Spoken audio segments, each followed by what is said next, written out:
Student, welcome to college study Delhi university. So आज की video में हम पढ़ने वाले हैं कंपनी लॉ और you can say corporate law unit 4 management and meeting. तो चलिए शुरू करते हैं। आई होप आपने यूनिट 3 बहुत अच्छे से पढ़ ली होगी और सारी चीज़ें बड़ी डिटेल में समझ ली होगी। आज हम पढ़ेंगे यूनिट 4। तो आज का हमारा पहला टॉपिक है डायरेक्टर्स लीगल पोजीशन। देखो, हम सबको पता है कि कंपनी क्या है, एक आर्टिफिशियल पर्सन है ना। कंपनी खुद से तो अपने काम कर नहीं सकती, तो उसके लिए क्या होता है कि जो डायरेक्टर्स होते हैं, शेयर होल्डर्स होते हैं, वो सब उसका काम करते हैं। ठीक है, अब ये डायरेक्टर्स की क्या पोजीशन है, लीगली क्या पोजीशन है, ये ना बहुत ही अनक्लियर है। एम्बिग्युइटी मतलब बहुत ही अनक्लियर है। इवन जो लॉ है, कंपनी लॉ या कहो कि कंपनी एक्ट जो है, वो भी इस बारे में कुछ नहीं कहता, चुप है वो भी, उसने भी चुप्पी साध रखी है। लेकिन अब हमें तो एग्जाम में लिख कर आना है, तो देखो जो डायरेक्टर काम परफॉर्म करता है ना, उस बेसिस पे हम डायरेक्टर की जो लीगल पोजीशन है उसको 3 कैटेगरी में डिवाइड करके पढ़ेंगे। सबसे पहले है डायरेक्टर एज एन एजेंट। देखो, प्रिंसिपल और एजेंट का रिलेशन हमने पढ़ा था बिजनेस लॉ में। आई होप आपको पता होगा कि जब कोई भी पर्सन किसी और के बिहाफ पे काम करता है ना, तो उस रिलेशन को कहते हैं प्रिंसिपल एंड एजेंट रिलेशन। अब क्योंकि कंपनी भी एक आर्टिफिशियल एंटिटी है और वो खुद से तो ऑपरेट कर नहीं सकती, तो उसको प्रोफेशनल्स लोगों की ज़रूरत होती है जो उसके बिहाफ पे काम कर सकें। और डायरेक्टर उसमें से एक पर्सन होता है जो कंपनी के बिहाफ पे सारे काम कर रहा होता है। तो हम कह सकते हैं कि जो डायरेक्टर है वो कंपनी का एजेंट है और कंपनी और डायरेक्टर के बीच में एक प्रिंसिपल और एजेंट वाला रिलेशन है। ठीक है, दूसरा है डायरेक्टर एज अ ट्रस्टी। अब हम ये कैसे कह सकते हैं, देखो ट्रस्टी कौन होता है, जो बेनिफिशियल के लिए काम करता है, किसी दूसरी के बेनिफिट के लिए काम करता है, दैट इज ट्रस्टी। अब जो डायरेक्टर है वो कंपनी की सारी एसेट प्रॉपर्टी सबकी टेक केयर करता है और बहुत ध्यान से काम करता है ताकि वो शेयर होल्डर्स को बेनिफिट प्रोवाइड कर सके, है ना। तो एक तरीके से डायरेक्टर की जो ड्यूटी होती है ना, वो ट्रस्ट वाली ड्यूटी होती है। फिड्यूशियरी ड्यूटी मतलब ट्रस्ट वाली ड्यूटी होती है। ठीक है, ऐसा माना जाता है कि डायरेक्टर हमेशा कंपनी के अच्छे के लिए काम करेगा, शेयर होल्डर के अच्छे के लिए काम करेगा। तो इस बेसिस पे, क्योंकि डायरेक्टर की ड्यूटी एक फिड्यूशियरी ड्यूटी होती है, इस बेसिस पे हम कह सकते हैं कि जो डायरेक्टर है वो कंपनी का ट्रस्टी है। दूसरा आता है director as a managing partner. अब डायरेक्टर को शेयर होल्डर्स इलेक्ट करते हैं, किस लिए इलेक्ट करते हैं, ताकि कंपनी के जो भी अफेयर्स हैं, जो भी मैटर हैं, वो अच्छे से वो मैनेज कर सके और कंपनी के हमेशा अच्छे के लिए सोचे, कंपनी की भलाई के लिए सोचे। तो इस तरीके से हम कह सकते हैं कि डायरेक्टर जो है ना, वो मैनेजिंग पार्टनर होता है कंपनी का, क्योंकि वो सारी चीज़ें मैनेज करता है जो भी कंपनी की होती हैं, है ना। तो अब हम चलते हैं नेक्स्ट टॉपिक पे, that is director identification number. देखो, डायरेक्टर आइडेंटिफिकेशन नंबर के बारे में मैंने पहले भी कई बारी बात करी है, लेकिन आज हम इसके बारे में बहुत डिटेल से चर्चा करेंगे। देखो, सेक्शन 153 ऑफ कंपनी एक्ट ने ये कहा है कि अगर किसी भी इंसान को किसी भी कंपनी का डायरेक्टर बनना है तो उसको पहले डायरेक्टर आइडेंटिफिकेशन नंबर लेना होगा। और ये नंबर कहाँ से मिलेगा, इलेक्ट्रॉनिकली फॉर्म DIR3 में अप्लाई करना होगा सेंट्रल गवर्नमेंट को। और सेंट्रल गवर्नमेंट को कैसे अप्लाई करना होगा, from the MCA portal. MCA 21 MCA 21 जो पोर्टल है, वहाँ पे जाके इस फॉर्म के अंदर आपको भरना पड़ेगा सारी डिटेल्स और गवर्नमेंट को, सेंट्रल गवर्नमेंट को एप्लीकेशन डालनी पड़ेगी कि हमें जी डायरेक्टर आइडेंटिफिकेशन नंबर दे दो, क्योंकि मुझे कंपनी का डायरेक्टर बनना है। अब कुछ स्टेचुरी रिक्वायरमेंट है जिनको फुलफिल करना होता है डायरेक्टर आइडेंटिफिकेशन नंबर के रिगार्डिंग। तो सबसे पहले अलॉटमेंट। देखो, सेंट्रल गवर्नमेंट जब भी आप अप्लाई करते हो ना, मान लो ये चिंटू है, चिंटू को अब मन है कि अब मेरे को डायरेक्टर बनना है कंपनी का, तो इसने 1 जनवरी को अप्लाई करा। ठीक है, 1 जनवरी को गवर्नमेंट को अप्लाई कर दिया, तो गवर्नमेंट 1 मंथ के अंदर अंदर मतलब 31 जनवरी तक इसको डायरेक्टर आइडेंटिफिकेशन नंबर अलॉट कर देगी। ठीक है, गवर्नमेंट के पास 1 महीने का टाइम होता है। उसके बाद है प्रोहिबिशन ऑफ मल्टीपल DIN। देखो, अगर चिंटू को डायरेक्टर बनना है ना, तो मान लो चिंटू को 2 कंपनी का डायरेक्टर बनना है, तो इसका मतलब ये नहीं कि कंपनी के 2 डायरेक्टर इसको 2 कंपनी का डायरेक्टर बनना है तो 2 DIN नंबर लगेंगे, नहीं, एक ही नंबर लगेगा। मल्टीपल DIN आप नहीं ले सकते, मल्टीपल डायरेक्टर आइडेंटिफिकेशन नंबर आपको इशू नहीं हो सकता। Individual is strictly prohibited from holding more than 1 DIN। ठीक है, then director duty to inform. एक बार एग्जिस्टिंग डायरेक्टर को डायरेक्टर आइडेंटिफिकेशन नंबर मिल गया, उसके बाद वो जितनी भी कंपनी का डायरेक्टर है उन सबको उसे बताना पड़ेगा कि जो मुझे डायरेक्टर आइडेंटिफिकेशन नंबर मिल गया, और कितने टाइम पीरियड में, 1 महीने के अंदर अंदर। अगर 1 जनवरी को रिसीव हुआ है तो 31 जनवरी तक उसे सारी कंपनी को बताना पड़ेगा कि अरे मेरे को आइडेंटिफिकेशन नंबर मिल गया। ठीक है, then company duty to inform the registrar of company. अब देखो, डायरेक्टर ने कंपनी को बता दिया, अब कंपनी की ड्यूटी क्या है कि वो रजिस्ट्रार ऑफ कंपनी को जाके बताए। और कैसे बताएगी, फॉर्म DIR3C भर के 15 दिन के अंदर अंदर। जैसे डायरेक्टर ने 1 जनवरी को बताया है, तो 16 जनवरी तक कंपनी को बताना पड़ेगा रजिस्ट्रार ऑफ कंपनी के पास। अगर नहीं बताती है तो कंपनी पे भी और जो भी ऑफिसर है जो डिफॉल्ट कर रहे हैं या जिसकी रिस्पॉन्सिबिलिटी थी उन पे 25,000 से 1 लाख तक का फाइन लग सकता है। अब आते हैं नेक्स्ट टॉपिक पे, that is disqualification of appointment of director. अब देखो, अगर चिंटू को डायरेक्टर लगना है, ठीक है, तो कुछ ऐसे क्राइटेरिया हैं जिसमें वो खरा नहीं उतरना चाहिए। हाँ, नहीं उतरना चाहिए। अगर उतर गया उन क्राइटेरिया में खरा तो डिस्क्वालीफाइड हो जाएगा ना। अब वो क्या क्या क्राइटेरिया हैं, वो सेक्शन 164 के सबसेक्शन 1 में डिफाइन किए गए हैं और सबसेक्शन 2 में डिफाइन करे गए हैं। अब पहले अभी हम 1 पढ़ते हैं, फिर हम पढ़ेंगे 2। तो सबसे पहले है कि कोई भी कॉम्पिटेंट कोर्ट ने उस पर्सन को पागल डिक्लेयर नहीं किया होना चाहिए। ये नहीं बोला होना चाहिए कि अरे इसकी मानसिक स्थिति ठीक नहीं है। अगर ऐसा कर दिया तो फिर आप डायरेक्टर नहीं बन सकते। इसके अलावा वो अनडिस्चार्ज इंसॉल्वेंट नहीं होना चाहिए। देखो, अगर इंसॉल्वेंट का मतलब क्या होता है, बैंकरप्ट या दिवालिया। तो वो पर्सन ना दिवालिया हो भी गया है, ठीक है, तो अनडिस्चार्ज नहीं होना चाहिए। क्या होता है कि अगर कोई पर्सन दिवालिया हो जाता है तो या तो लॉ उसे कह देती है कि आप दिवालिया हो चुके हो, अब आपकी प्रॉपर्टी से सारा जो पेमेंट है वो किया जाएगा और आपको दिवालिया घोषित कर दिया जाएगा।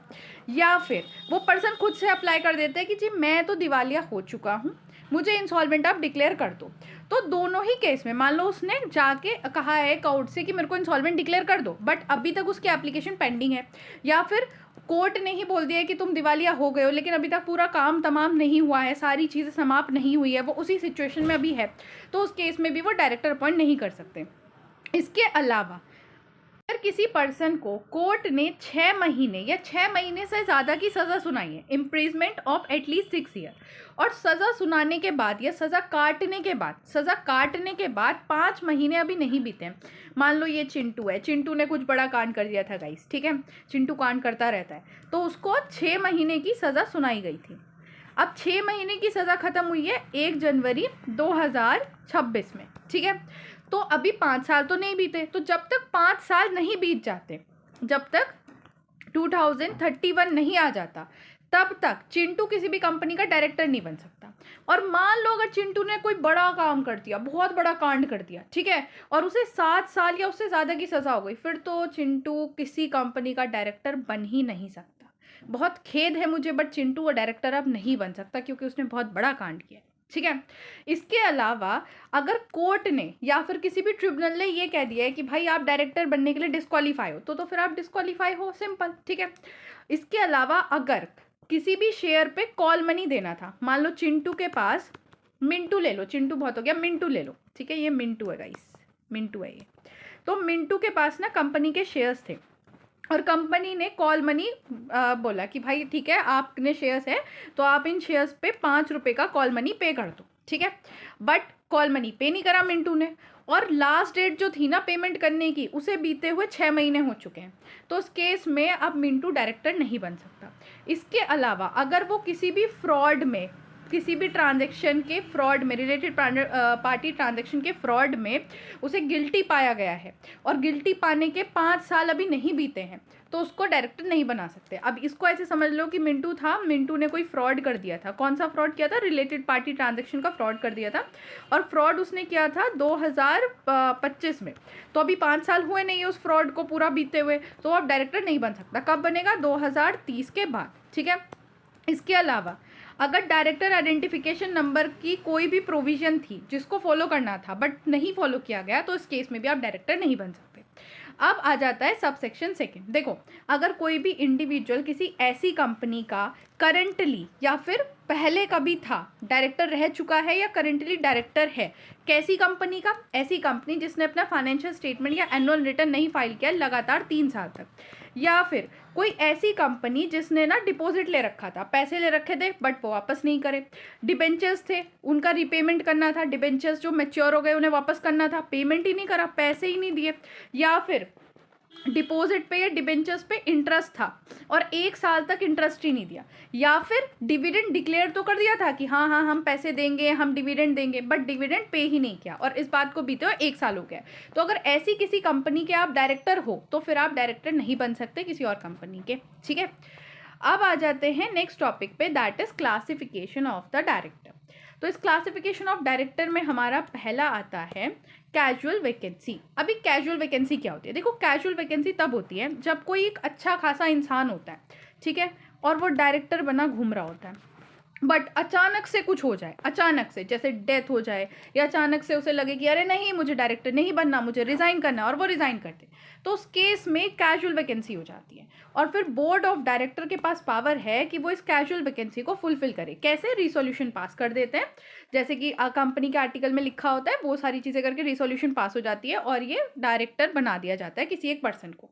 अब ये डायरेक्टर जो अपॉइंट किया जाता है ना, वो कब तक ऑफिस में रहेगा, कब तक उसके पास पावर रहेगी? तो देखो, जो ये ओरिजिनल डायरेक्टर था ना, इसका जितना टाइम पीरियड था, मान लो ओरिजिनल जो डायरेक्टर था उसके 5 साल तक वो डायरेक्टर रह सकता था, ठीक है।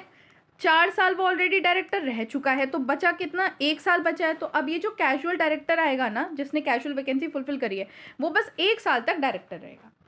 Next is additional director. देखो, एडिशनल डायरेक्टर क्या होता है? जब भी जो डायरेक्टर्स की स्ट्रेंथ है वो गिर जाती है ना, जितनी लिमिट बताई है उससे कम हो जाती है, तो बोर्ड ना एडिशनल डायरेक्टर को अपॉइंट कर देती है। लेकिन एक चीज़ का ध्यान रखना होता है कि एडिशनल डायरेक्टर तभी अपॉइंट हो सकता है जब आपका जो कंपनी का जो आर्टिकल ऑफ एसोसिएशन है, अगर वो अलाउ करता है, वो पावर देता है, तभी जो है बोर्ड एडिशनल डायरेक्टर को अपॉइंट कर सकता है। लेकिन एक चीज़ का एक और ध्यान रखना होता है, क्या? कि जो अपॉइंटमेंट है उसकी वजह से जो टोटल नंबर ऑफ डायरेक्टर है, वो मैक्सिमम लिमिट जो प्रेस्क्राइब करी हुई है आर्टिकल ऑफ एसोसिएशन में, उससे ज़्यादा नहीं होनी चाहिए। अब कुछ रूल्स हैं और ये रूल्स ना दोनों कंपनी पे लगते हैं, मतलब चाहे पब्लिक हो, प्राइवेट हो, कोई सी भी हो, डजेंट मैटर, ये रूल्स जो है वो सब में अप्लाई होते हैं। पहली क्या है कंडीशन अपॉइंटमेंट की, कि अगर किसी इंसान को पहले अपॉइंटमेंट नहीं करा था as an director in general meeting, मान लो चिंटू था, चिंटू को पहले जनरल मीटिंग में मना कर दी थी कि नहीं जी हम आपको डायरेक्टर नहीं रख सकते, तो उसको बाद में एज एन एडिशनल डायरेक्टर भी नहीं अपॉइंट किया जा सकता। दूसरा, जो एडिशनल डायरेक्टर का टर्म होता है ना, वो सिर्फ उतना ही होता है जब तक नेक्स्ट एनुअल जनरल मीटिंग ना हो जाए, या फिर ये कहो कि जो लास्ट डेट है एनुअल जनरल मीटिंग की, इन दोनों में से जो भी पहले हो जाए ना, तब तक होती है। मान लो जो लास्ट डेट थी एनुअल जनरल मीटिंग की लास्ट डेट जो थी वो 1 जनवरी थी, ठीक है, और एनुअल जनरल मीटिंग कब हुई? 5 जनवरी को। तो जो एडिशनल डायरेक्टर है उसका टेन्योर सिर्फ 1 जनवरी तक होगा, सिर्फ 1 जनवरी तक।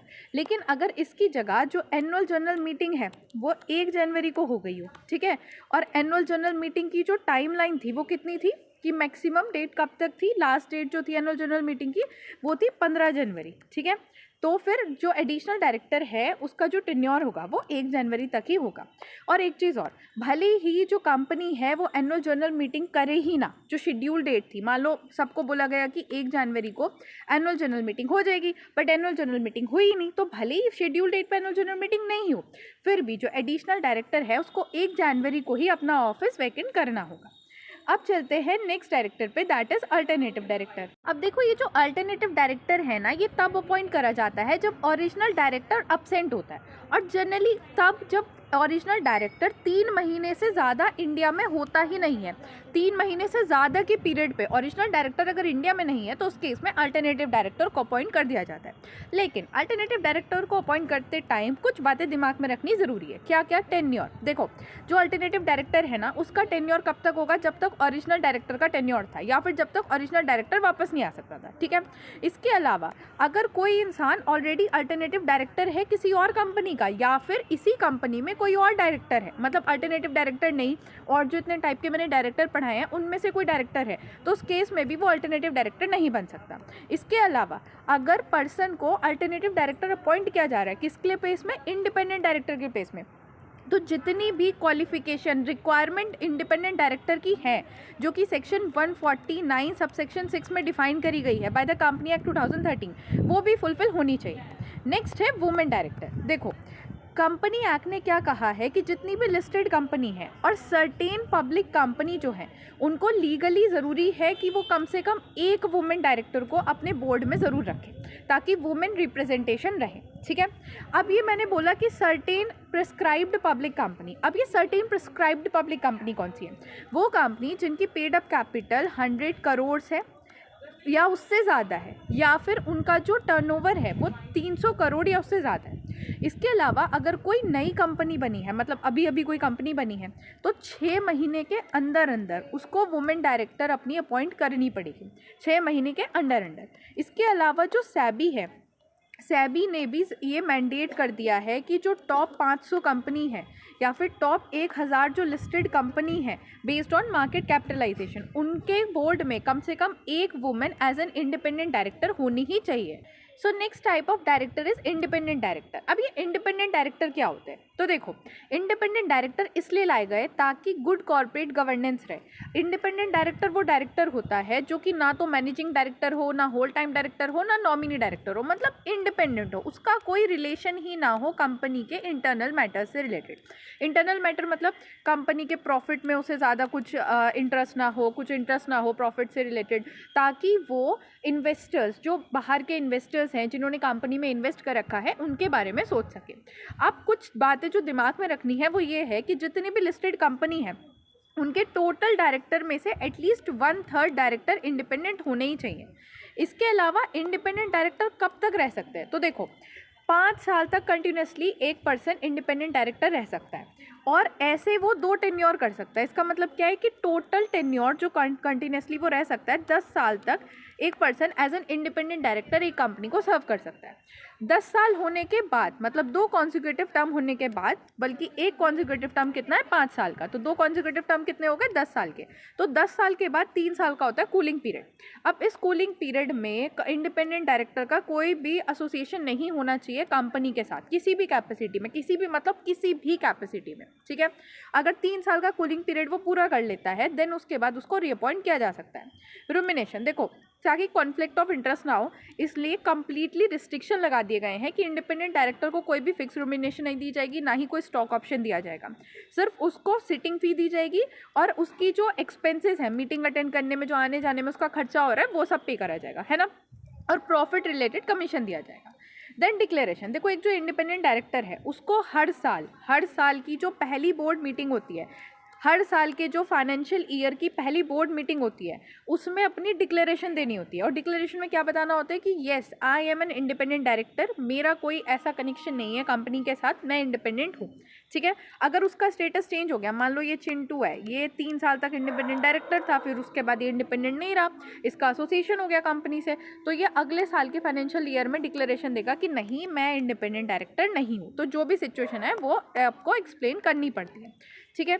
इसके अलावा है सैबी ऑब्लिगेशन। सैबी ने स्ट्रिक्टली प्रोहिबिटेड कर रखा है to serving an independent director in more than 7 listed company. मतलब अगर चिंटू इंडिपेंडेंट डायरेक्टर है तो मैक्सिमम वो 7 कंपनीज को सर्व कर सकता है एज एन इंडिपेंडेंट डायरेक्टर, ठीक है।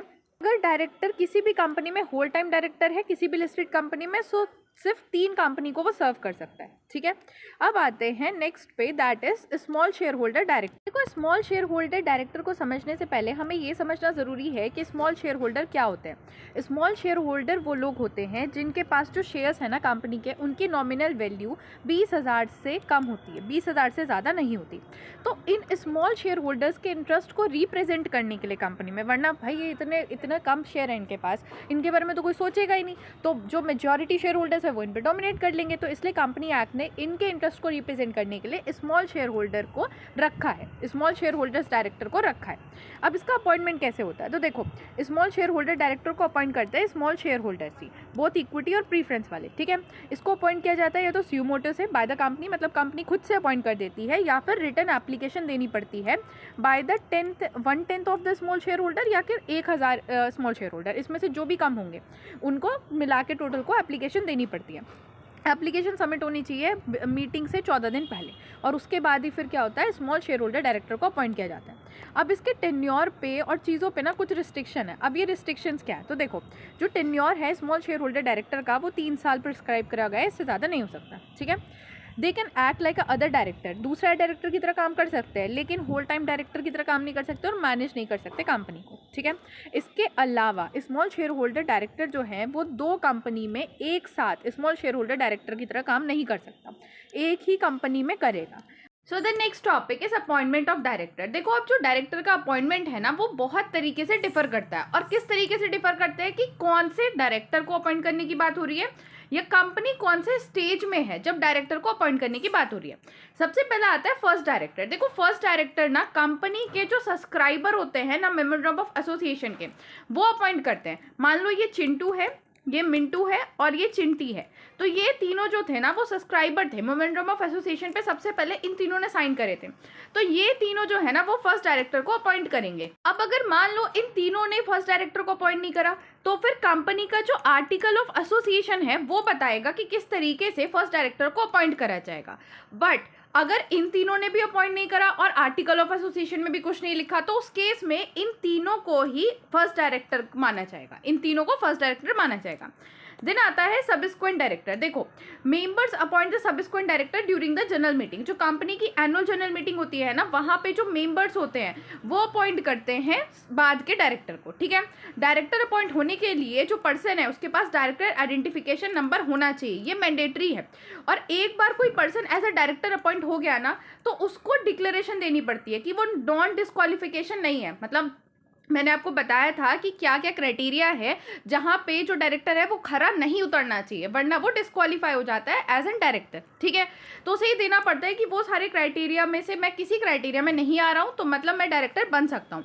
और अपनी रिटर्न कंसर्ट भी देनी पड़ती है। कब देनी पड़ती है? 30 दिन के अंदर अंदर। मान लो 1 जनवरी को उस पर्सन को एज एन डायरेक्टर अपॉइंट करा है, तो 31 जनवरी तक उसे अपनी कंसर्ट देनी पड़ेगी और नॉन डिस्क्वालिफिकेशन का डिक्लेरेशन भी देना पड़ेगा। किसे देना पड़ेगा? रजिस्ट्रार ऑफ कंपनीज को। ठीक है, देन आता है रिटायरमेंट बाय रोटेशन। देखो, अगर पब्लिक कंपनी है ना, तो उसमें एटलीस्ट 2/3 मेंबर हैं, 2/3 टोटल डायरेक्टर जो है, एटलीस्ट 2/3 टोटल डायरेक्टर को रिटायर होना होता है। ठीक है, by the rotation her annual general meeting में।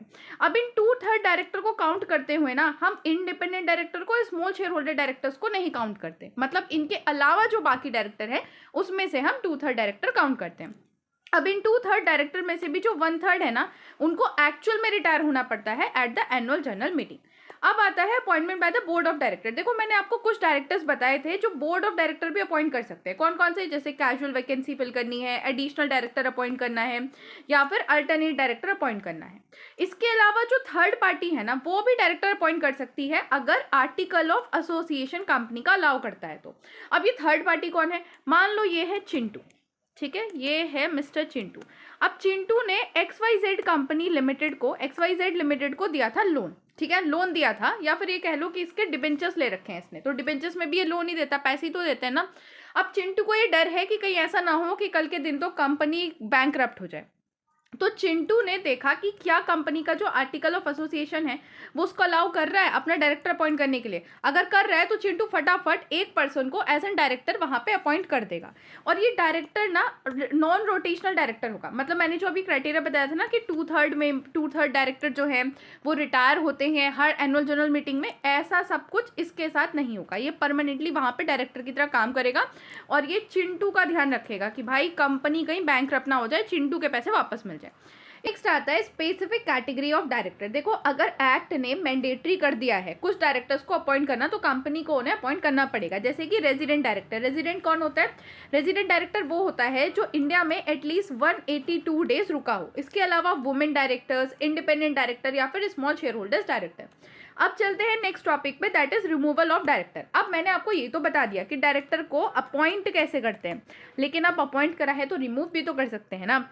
तो देखो, रिमूव करने के 2 प्राइमरी मेथड है। सबसे पहला है रिमूवल बाय शेयर होल्डर्स।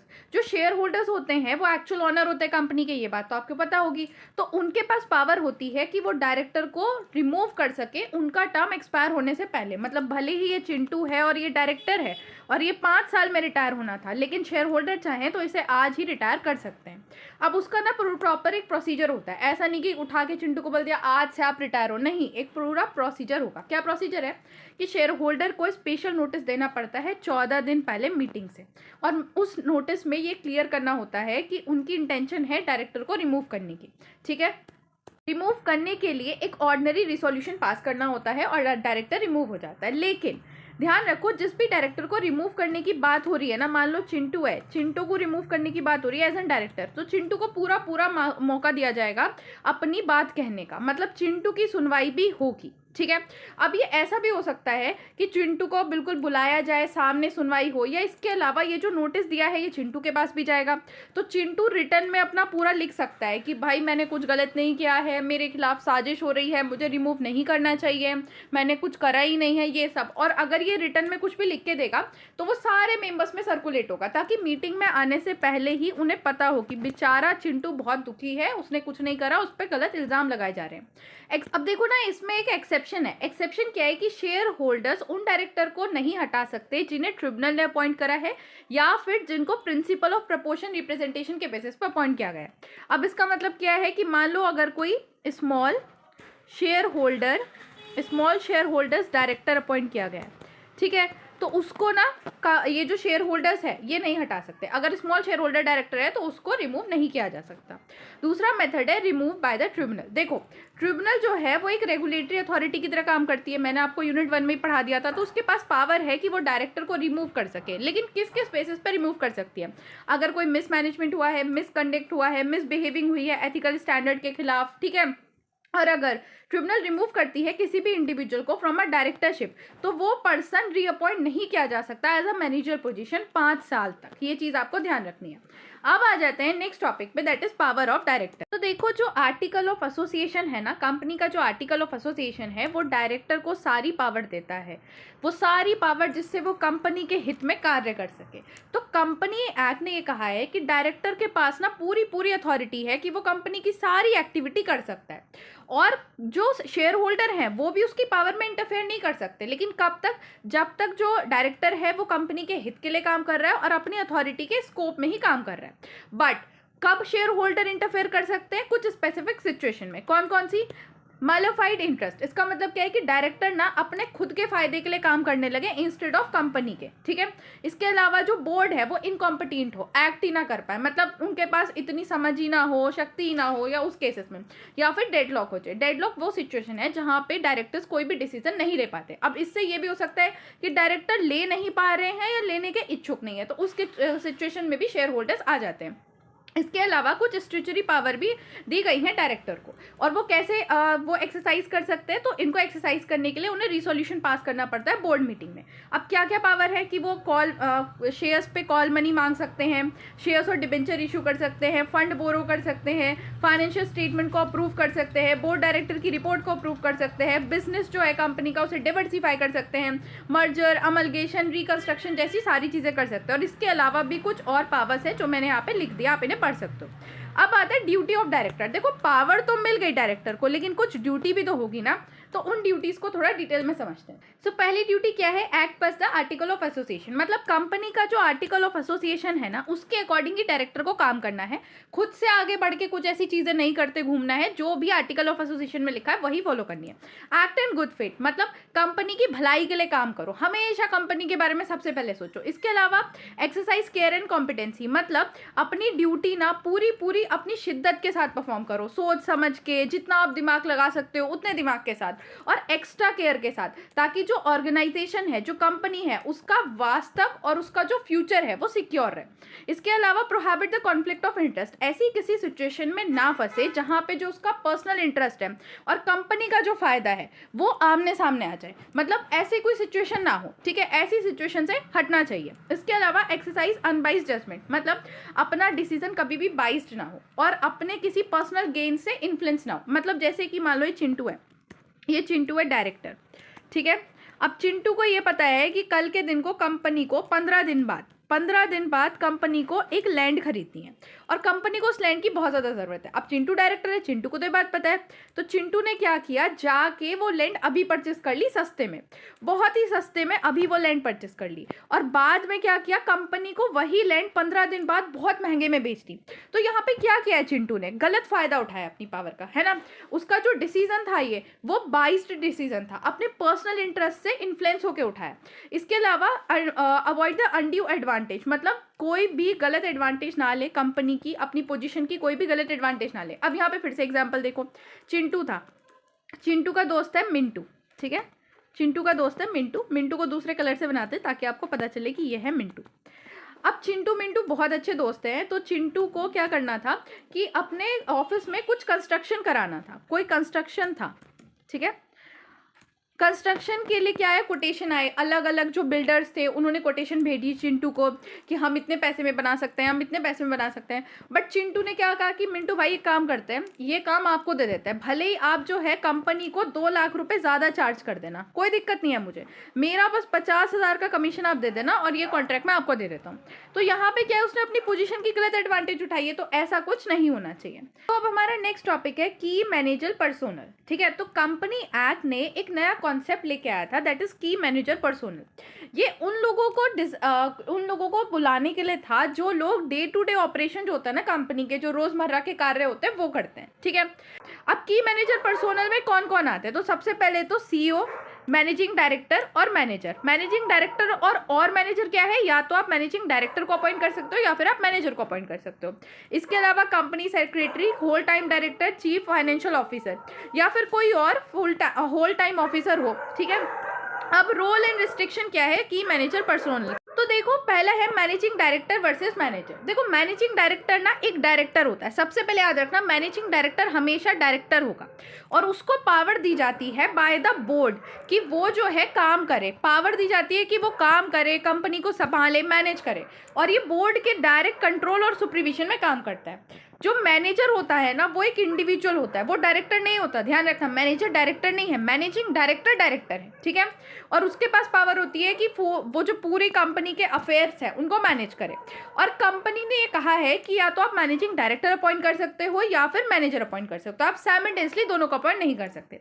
अब आता है मैक्सिमम टेन्योर की बात। तो जो मैनेजिंग डायरेक्टर, मैनेजर और WTD हैं उनका जो मैक्सिमम टेन्योर है दैट इज 5 ईयर, और जो लास्ट वाला साल होगा, मतलब 5 साल होते हैं, तो मान लो चौथा साल जैसी एंड हुआ, 5th ईयर जैसी शुरू हुआ, उसमें रीअपॉइंट किया जा सकता है। ठीक है, उसके बाद है डिस्क्वालिफिकेशन। देखो कंपनी ना किसी भी ऐसे इंडिविजुअल को एज अ की मैनेजर पर्सोनल अपॉइंट नहीं कर सकती जो कि 21 साल से कम एज का हो, और अगर 70 साल से ज़्यादा के किसी को एज अ KPM अपॉइंट करना है, की मैनेजर पर्सोनल अपॉइंट करना है, तो उसके लिए अलग से रिसोल्यूशन पास करना पड़ता है। ठीक है, इसके अलावा अगर कोई अनडिस्चार्ज इंसॉल्वेंट है या फिर किसी भी ऑफेंस में उसको 6 महीने की सज़ा हुई है और सज़ा होने के बाद 5 साल अभी नहीं गुजरे हैं, तो उसको भी अपॉइंट नहीं किया जा सकता। ठीक है, तो the next topic is board meeting. देखो कंपनी एक आर्टिफिशियल एंटिटी है, तो उसके जितने भी डिसीजन होते हैं ना, जितने भी मैनेजर डिसीजन होते हैं वो डायरेक्टर लेते हैं कलेक्टिवली बोर्ड मीटिंग के अंदर, और उसके बाद जब वो भी कोई डिसीजन ले लेते हैं उसके बाद शेयर होल्डर्स की जो एनुअल जनरल मीटिंग होती है वहाँ पे उसको प्रेजेंट करा जाता है, और शेयर होल्डर चाहे तो उसको रेक्टिफाई कर सकते हैं, रेक्टिफाई मतलब चेंज कर सकते हैं। अब इसको ना कुछ डिटेल में पढ़ते हैं कि बोर्ड मीटिंग कैसे होती है, कितनी बारी होती है। तो कंपनी जब बनी ना उसके 30 दिन के अंदर उनको पहली बोर्ड मीटिंग करनी होती है। ठीक है, और एक साल के अंदर एटलीस्ट 4 बोर्ड मीटिंग होनी चाहिए, मतलब हर 3 महीने बाद एक मीटिंग होनी चाहिए।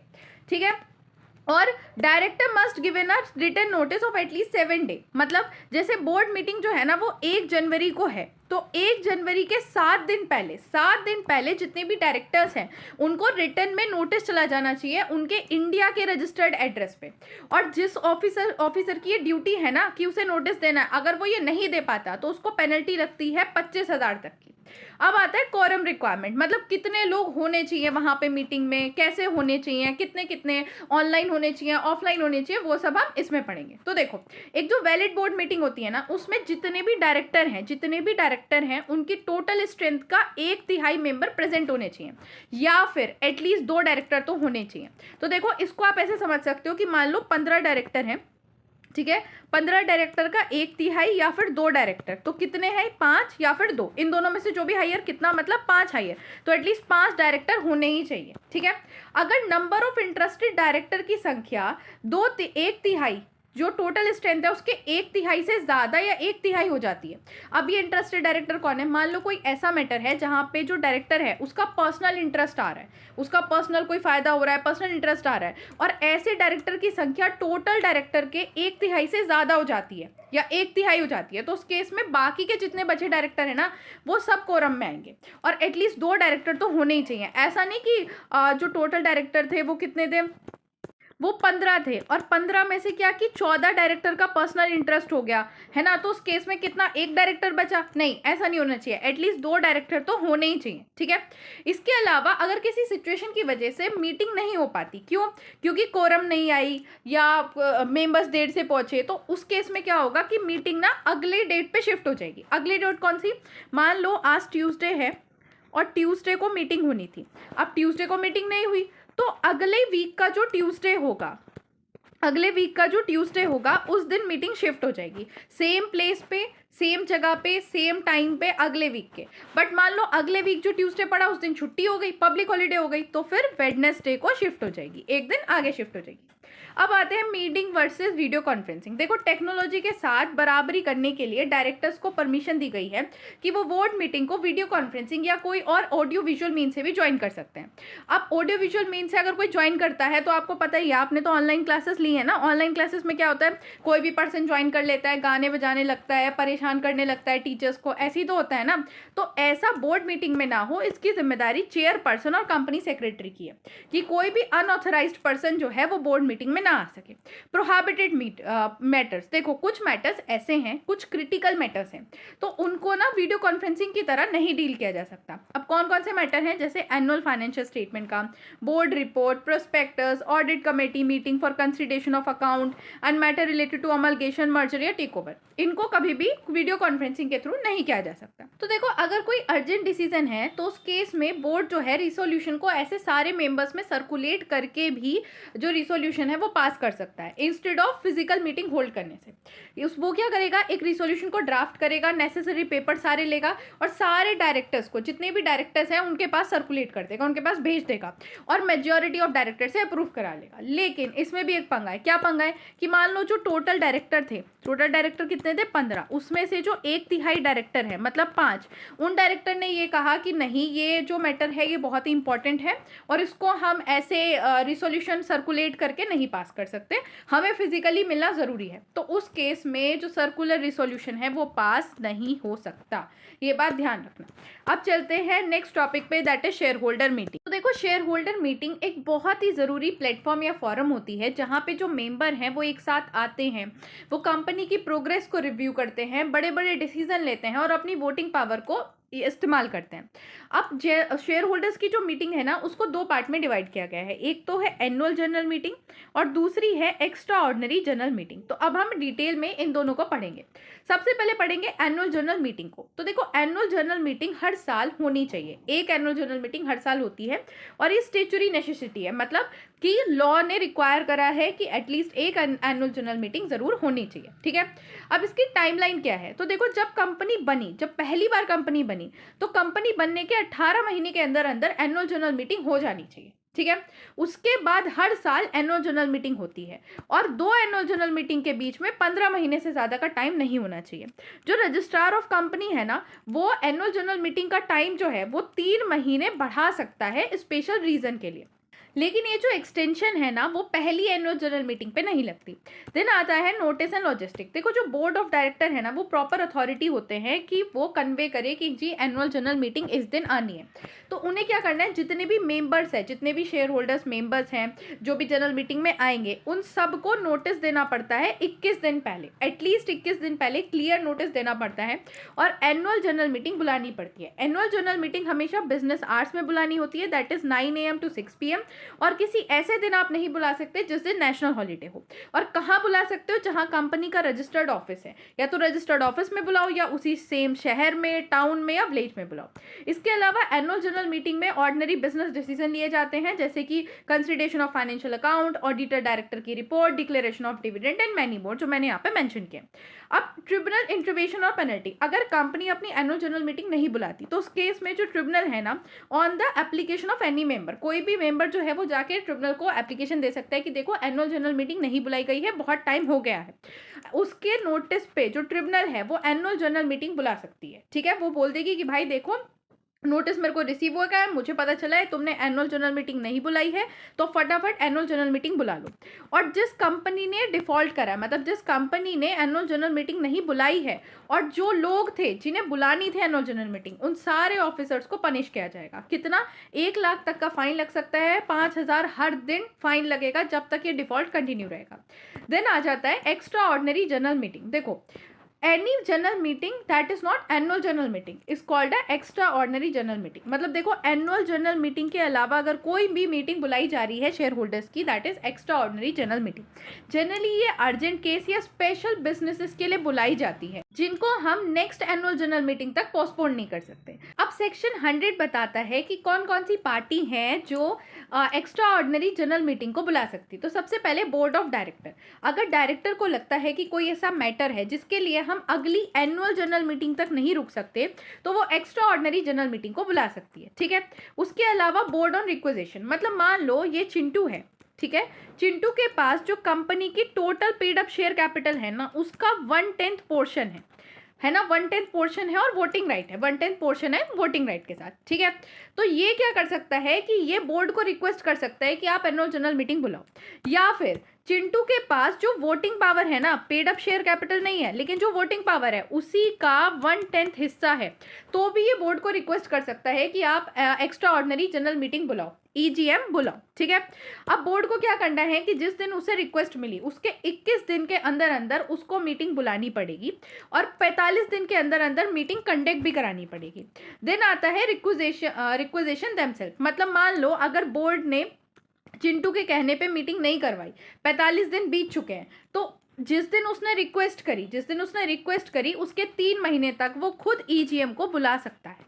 इसके अलावा जो ट्रिब्यूनल है खुद से भी बुला सकता है, स्यू मोटो मतलब अपने खुद के मोशन से बुला सकता है, या फिर अगर किसी डायरेक्टर या वोटिंग मेंबर ने एप्लीकेशन दे दी तो उनके कहने भी जो ट्रिब्यूनल है वो एक्स्ट्रा ऑर्डिनरी जनरल मीटिंग को बुला सकता है। और अगर किसी ने ट्रिब्यूनल की बात नहीं मानी तो फिर फाइन लगेगा। जाते हैं नेक्स्ट टॉपिक पे, that is conveying and conducting a meeting request of the valid meeting. देखो, एक वैलिड मीटिंग कंडक्ट कराने के ना कुछ रिक्वायरमेंट है जिनको हम डिटेल में पढ़ेंगे। सबसे पहले प्रॉपर अथॉरिटी। जो बोर्ड ऑफ डायरेक्टर है ना, वही एक प्रॉपर अथॉरिटी है जो जनरल मीटिंग को कन्वे कर सकती है।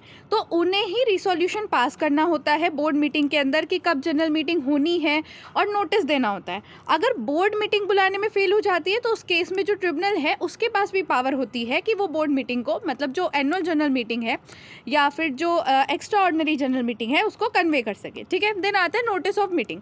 एक प्रॉपर नोटिस हर एक मेंबर को, कंपनी के, ठीक है, सारे मेंबर, सारे ऑडिटर और सारे डायरेक्टर को एक प्रॉपर नोटिस जाना चाहिए मीटिंग होने से 21 दिन पहले। एटलीस्ट 21 दिन पहले जो नोटिस है वो चला जाना चाहिए। अब देखो, इसकी ना एक एक्सेप्शन है। एक्सेप्शन क्या है कि जो 95% of the voting right hold करने वाले मेंबर हैं, अगर वो ये कह दे कि ठीक है, रिटर्न में या फिर इलेक्ट्रॉनिकली अपनी कंसर्न दे दे कि छोटे नोटिस पे भी आप मीटिंग बुला सकते हो, तो मीटिंग शॉर्टर नोटिस पे भी कन्वे हो सकती है। देन आता है कंटेंट ऑफ नोटिस। सारे नोटिस के अंदर एक्सप्लिसिटली लिखा होगा कि जो मीटिंग है वो कहाँ पे होगी, कौन से डे पे होगी, कौन से घंटे पे होगी, सब कुछ लिखा होना चाहिए। इसके अलावा जो पर्पस है वो भी उसमें लिखा होना चाहिए। अब कुछ होता है जनरल पर्पस। जनरल पर्पस क्या होता है? ये सारे।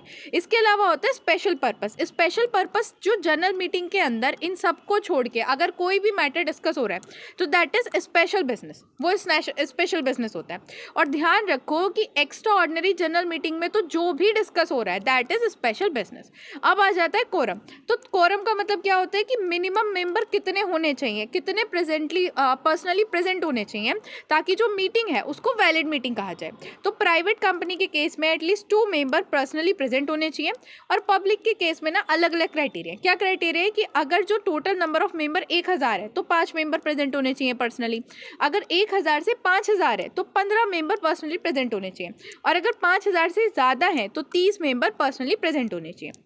अब अगर कोरम जो है वो आधे घंटे डिले हो गई है कोरम आने में, मतलब मान लो इस टाइम पे मीटिंग थी, 9 बजे मीटिंग थी, ठीक है, और जो कोरम है वो आधे घंटे तक आई ही नहीं, तो फिर जो मीटिंग है वो एडजॉइन हो जाएगी। एडजॉइन मतलब कि आज ट्यूसडे है तो अगले वीक के ट्यूसडे पे मीटिंग अब होनी है, सेम प्लेस पे, सेम टाइम पे, सेम जगह पे अगले ट्यूसडे होनी है। लेकिन मान लो अगले ट्यूसडे कोई पब्लिक हॉलीडे पड़ गई तो फिर वेडनेसडे होनी है, ठीक है। इसके अलावा चेयरमैन ऑफ द मीटिंग, देखो जो चेयरमैन होता है ना वो मीटिंग को प्रिसाइड करता है और वो ये ध्यान रखता है कि मीटिंग ढंग से हो, मेंटेन रहे, ऑर्डर मेंटेन रहे, रिसोल्यूशन पुट करता है, वोट काउंट करता है और रिजल्ट भी वही डिक्लेयर करता है। कंपनी का अगर आर्टिकल ऑफ एसोसिएशन किसी भी पर्सन को एज ए चेयरमैन अपॉइंट करता है तो बहुत बढ़िया, अगर नहीं अपॉइंट करता है तो उस केस में जितने भी मेंबर प्रेजेंट होते हैं वो अपने में से किसी एक पर्सन को एज एन चेयरमैन चुन लेते हैं और चेयरमैन की ड्यूटी होती है कि कोई भी माइनॉरिटी शेयर होल्डर्स को ऑप्रेस ना करें, मतलब उनकी आवाज़ ना दबा दी जाए, ठीक है। देन आता है मिनट्स ऑफ मीटिंग। देखो अगर कोई भी मीटिंग होती है ना तो उसकी जो इंपॉर्टेंट चीज़ें क्या डिस्कस हुई, क्या डिसीजन लिया गया, उन्हें कहते हैं मिनट्स ऑफ द मीटिंग। उनको प्रॉपर रिकॉर्ड करा जाता है। तो कंपनी को ये रिक्वायर है कि जिस दिन मीटिंग हो गई उसके 30 दिन के अंदर अंदर जो बुक है ना, मिनट बुक मेंटेन करी जाती है कंपनी के द्वारा, उसमें उसकी सारी डिटेल लिखनी है और जो हर एक पेज है वो चेयरमैन के थ्रू साइन होना चाहिए कि हाँ ऐसी चीज़ कोई ना लिख दी हो मिनट में जो कि गलत हो, ठीक है। ये जो बुक है ना इसको रजिस्टर्ड ऑफिस में रखा जाता है और सारे मेंबर के लिए ये ओपन होती है। हर दिन 2 घंटे विदाउट एनी चार्जेस कोई भी मेंबर इसको आके पढ़ सकता है, ठीक है। देन आता है प्रॉक्सी। प्रॉक्सी का मतलब क्या होता है कि देखो मान लो ये चिंटू है, इस चिंटू को मीटिंग में जाना था, ठीक है, लेकिन चिंटू को मिलना पड़ गया चिंटी से। चिंटी इसकी फ्रेंड है, ठीक है। अब चिंटू चिंटी को तो मना कर नहीं सकता था तो इसने मिंटू को बोला कि यार मेरे को ना जाना पड़ रहा है चिंटी से मिलने, तो तू एक काम कर कि तू ना मीटिंग में चला जा मेरी जगह। तो अब ये चिंटू की जगह पे जो पर्सन जा रहा है ना, दिस इज प्रॉक्सी। प्रॉक्सी का मतलब क्या है कि अगर जो भी पर्सन को मीटिंग में आना है उसके पास राइट है कि वो किसी और पर्सन को अपॉइंट कर सकता है, लेकिन इसके लिए ना चिंटू को पूरा रिटर्न में साइन करके कंपनी के पास ये डिटेल सबमिट करनी पड़ेगी मीटिंग से 48 घंटे पहले, ठीक है। और ये जो मिंटू जाएगा ना तो मिंटू ना तो बोल सकता है मीटिंग में, ना ही वोट कर सकता है हाथ उठा के, सिर्फ पोल के थ्रू ही ये वोट कर सकता है। देन आते हैं नेक्स्ट टॉपिक पे, resolution in a virtual meeting. देखो जो प्रपोजल होता है ना एक बार जब वो पास हो जाता है तो उसे कहते हैं रिसोल्यूशन। प्रपोजल आया, एक बार जब वो पास हो गया तो उसे कहेंगे रिसोल्यूशन। सारे मेंबर, सारे डायरेक्टर उसको एक्सेप्ट कर लेते हैं। तो जब भी वर्चुअल मीटिंग की हेल्प से, मतलब वीडियो कॉन्फ्रेंसिंग या अदर ऑडियो विजुअल मीन से कोई भी रिसोल्यूशन पास होता है तो उसमें कुछ चीज़ें हैं जिनकी ध्यान रखनी होती है। क्या चीज़ें हैं कि if motion is objected and must be put to the vote. मतलब मान लो एक प्रपोजल आया, ठीक है। अब प्रपोजल पे अगर किसी भी पर्सन ने, किसी भी जो मेंबर था मीटिंग का, उसने आपत्ति जता दी तो उस केस में उस प्रपोजल पे वोट होगा। वोट कैसे होगा? फिर चेयरमैन जो होगा ना वो रोल करेगा, roll the call the roll, मतलब हर एक मेंबर को, जो भी मीटिंग का मेंबर है जिसको भी वोट करना है उनको नाम से बुलाएगा। फिर वो पर्सन अपना कैमरा ऑन करेगा या फिर अपना माइक अनम्यूट करेगा, फिर अपना नाम बताएगा और फिर अपना वोट कास्ट करेगा। इसी तरीके से ये सारी चीज़ें चलती रहेंगी। लास्ट में चेयरमैन क्या करेगा कि समरी करेगा डिसीजन की और रिजल्ट अनाउंस कर देगा और ये भी बताएगा कि किस पर्सन ने, मतलब कौन से डायरेक्टर ने आपत्ति जताई थी और किसने मना करी है, किसने हाँ करी है, ये सब। अगर कोई अर्जेंट मैटर है, मान लो कोई बहुत अर्जेंट मैटर है, तो बोर्ड ना रिसोल्यूशन पास कर सकती है थ्रू द सर्कुलर। मतलब वो क्या कर सकती है कि ड्राफ्ट रिसोल्यूशन को सर्कुलेट कर देगी नेसेसरी पेपर के साथ सारे डायरेक्टर को, पोस्ट के थ्रू, कोरियर के थ्रू या इलेक्ट्रॉनिक मोड के थ्रू, और उन लोगों से उनका जो मेजॉरिटी अप्रूवल है वो ले लेगी। मतलब उन लोगों से उनसे पूछ लेगी कि भाई आपकी हाँ है इस प्रपोजल पे कि ना है। अगर ज़्यादातर लोगों की हाँ हुई तो इसका मतलब क्या है कि जो प्रपोजल है वो रिसोल्यूशन बन जाएगा। नेक्स्ट टॉपिक है हमारा पोस्टल बैलेट। तो देखो जो पोस्टल बैलेट होता है ना, ये शेयर होल्डर को अलाउ करता है कि वो वोट कर सके पोस्ट के थ्रू या इलेक्ट्रॉनिक मेल के थ्रू। कुछ बिजनेस मैटर्स ऐसे हैं वो इतने क्रिटिकल हैं कि वहाँ पे पोस्टल बैलेट ही हमेशा चलता है। अब वो कौन कौन से मैटर हैं तो ये पूरी लिस्ट है, आप इसे वीडियो रोक के पढ़ सकते हो। अब आता है procedure for the postal ballot. अब इसका प्रोसीजर क्या होता है? तो देखो कंपनी को ना नोटिस भेजना पड़ता है जिसके अंदर ड्राफ्ट रिसोल्यूशन होता है, रीज़न होता है उसका, मेंबर से फिर रिक्वेस्ट करते हैं कि आप अपनी हाँ या ना 30 दिन के अंदर अंदर, जिस दिन ये डिस्पैच हुआ, मान लो मैंने ये जो पोस्टल ये जो रिसोल्यूशन है, पूरा जो ड्राफ्ट था रिसोल्यूशन का, ये पोस्ट के थ्रू 1 जनवरी को जो है वो डिस्पैच कर दिया। तो 31 जनवरी तक जो जिस भी डायरेक्टर को, जिस भी मेंबर को मैंने ये डिस्पैच किया है, उसकी हाँ या ना मुझे रिसीव हो जानी चाहिए। ठीक है। स्क्रूटिनाइजर, तो देखो बोर्ड ना एक इंडिपेंडेंट स्क्रूटिनाइजर को अपॉइंट करती है। ये वो पर्सन होता है जो ये ध्यान रखता है कि जो ये बैलॉट का सिस्टम है ना, बैलॉट का, वो पूरा फेयर और ट्रांसपोर्ट मैनर में हो रहा है, ट्रांसपेरेंट मैनर में कंडक्ट हो रहा है। ठीक है। फिर उसके बाद क्या होता है कि जो स्क्रूटिनाइजर है वो इसको सेफ रखता है, सेफ कस्टडी में रखता है, और इसका एक रजिस्टर मेंटेन करता है जिसके अंदर वो रिकॉर्ड करता है नेम, शेयर्स कितने हेल्ड करे हैं इस पर्सन ने, वैलिड वोट करा है, इनवैलिड वोट करा है, और फिर वो रिपोर्ट को सबमिट कर देता है within a final receipt. जैसी फाइनल रिसिप्ट आई उसके 7 दिन के अंदर अंदर। ठीक है। जो भी एसेंट या डिसेंट रिसीव होती है 30 दिन के बाद, उसको माना नहीं जाता। मतलब मैंने क्या बताया था कि 30 दिन के अंदर अंदर रिप्लाई आना चाहिए। अगर 30 दिन के बाद अगर कोई अपना जवाब भेज रहा है तो उसको काउंट नहीं किया जा सकता। फिर उसके बाद क्या होता है कि रिसोल्यूशन पास माना जाता है अगर मेजॉरिटी मेंबर जो हैं वो हाँ में अपना जवाब भेजते हैं। नेक्स्ट आता है टॉपिक ई वोटिंग और इलेक्ट्रॉनिक वोटिंग। देखो सेक्शन 108 ने ये कहा है कि जो भी लिस्टेड कंपनी है या फिर कोई ऐसी कंपनी जिसके पास एटलीस्ट 1000 शेयर होल्डर है, तो उसको ना ई वोटिंग की फैसिलिटी प्रोवाइड करनी होगी अपने शेयर होल्डर्स को फॉर अ जनरल मीटिंग। अब देखो 1000 शेयर होल्डर है, ज़रूरी नहीं सब एक साथ आ सके, टाइम मैच हो, तो उस केस में ई वोटिंग की फैसिलिटी ज़रूर होनी चाहिए, वरना आधे मेंबर तो वोट ही नहीं कर पाएंगे। अब इसका प्रोसीजर क्या होता है? तो सबसे पहले ना नोटिस भेजा जाता है सारे मेंबर्स, ऑडिटर, डायरेक्टर को, पोस्ट, कोरियर या फिर ईमेल के थ्रू। नोटिस एक्सप्लिसिटली बताता है कि क्या बिजनेस पर्पस है जिसके लिए आपको ई वोटिंग करनी है, टाइमिंग शेड्यूल क्या होगा ई वोटिंग का, लॉगिन आईडी वगैरह देता है, इंस्ट्रक्शन वगैरह, और पासवर्ड कैसे जनरेट करना, सब कुछ बताता है। और इसी चीज़ का नोटिस ना कंपनी की वेबसाइट पे भी डाला जाता है कि ई वोटिंग होनी है, इस टाइम पे होनी है, क्या क्या इंस्ट्रक्शन है, सब कुछ पूरा डिटेल में। इसके अलावा जनरल मीटिंग से 21 दिन पहले, एटलीस्ट 21 दिन पहले कंपनी क्या करती है, एडवर्टाइजमेंट पब्लिश कराती है ई वोटिंग के रिगार्डिंग।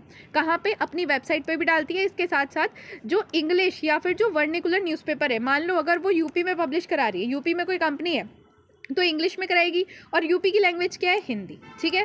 अगर हरियाणा में करा रही है, ठीक है, तो इंग्लिश में कराएगी और हरियाणवी में भी कराएगी, मतलब जो भी वर्निकुलर लैंग्वेज है उसमें वो एडवर्टीजमेंट पब्लिश कराएगी। ठीक है। देन उसके बाद आता है वोटिंग विंडो। जो ई वोटिंग होती है ना, वो मिनिमम 1 दिन के लिए और मैक्सिमम 3 दिन के लिए ओपन रहती है। 3 दिन बाद क्या होता है कि वोटिंग बंद हो जाती है, और जनरल मीटिंग से 3 दिन पहले ये सारा काम हो जाना चाहिए। मतलब वोटिंग जो है वो जनरल मीटिंग से 3 दिन पहले हो जानी चाहिए। एक बार शेयर होल्डर अपना वोट कर देता है तो वो उसे चेंज नहीं कर सकता, और वोटिंग पोर्टल एकदम ब्लॉक्ड हो जाता है ताकि कोई भी बार बार उसमें कारस्तानी ना करता रहे। देन आता है स्क्रूनिटी एंड द रिजल्ट। जो बोर्ड अपॉइंट करता है इंडिपेंडेंट स्क्रूटिनाइजर को, और इंडिपेंडेंट स्क्रूटिनाइजर कौन होता है? कोई सीए हो गया, कोस्ट अकाउंटेंट हो गया, कंपनी सेक्रेटरी या फिर कोई भी एडवोकेट। ठीक है, उसको अपॉइंट कर दिया जाता है। And with in a 3 working day after the e voting conclude, scrutiniser जो है वो अनब्लॉक करता है वोट्स को इंडिपेंडेंट दो इंडिपेंडेंट विटनेस के सामने। ठीक है। फिर उसके बाद चेयरमैन को अपनी रिपोर्ट सबमिट करता है, और जो फाइनल रिजल्ट है, फाइनल रिजल्ट के साथ साथ जो स्क्रूटिनाइजर की रिपोर्ट है वो कंपनी की वेबसाइट पे पोस्ट कर दी जाती है within a 2 day of resolution pass. मतलब जिस दिन रिसोल्यूशन पास हुआ उसके 2 दिन के अंदर अंदर। तो इसी के साथ आपका कंपनी लॉ और you can say corporate law का यूनिट 4 होता है खत्म। So thanks for watching. Video को लाइक करो, चैनल को सब्सक्राइब भी करो, वीडियो को हाइप भी करो। एंड गाइस, अगर आपको ये नोट्स चाहिए जिनसे मैं आपको पढ़ा रही थी, तो ये नोट्स आप परचेस कर सकते हो at a very minimum cost Google form की हेल्प से, और गूगल फॉर्म का लिंक आपको डिस्क्रिप्शन बॉक्स में मिल जाएगा। So thank you.